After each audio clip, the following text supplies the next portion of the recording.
Tinalo ng Capital One ang Chocomocho Flying Titans in 5 sets.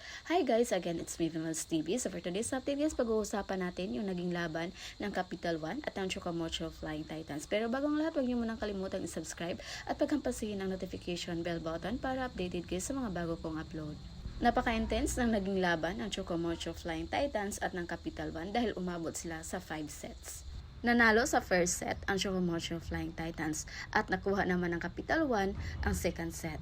Akala ng mga fans na magtuloy-tuloy na ang panalo ng Chocomocho Flying Titans pero nabigo sila dahil nakuha ng Capital One ang fourth set at nagtuloy-tuloy ito hanggang sa fifth set.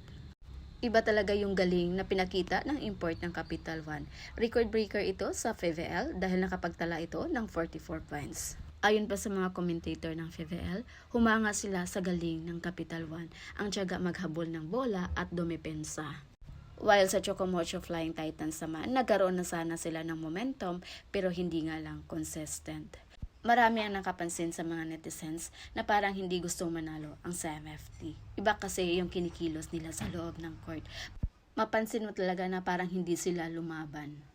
Parang kampante lang sila. Hindi mo dito makikita yung totoong galaw ng Chocomocho Flying Titans. So sana makabawi sila sa mga susunod nilang games. So yun muna yung update natin guys. And again, this is Vimels TV. Thank you for watching.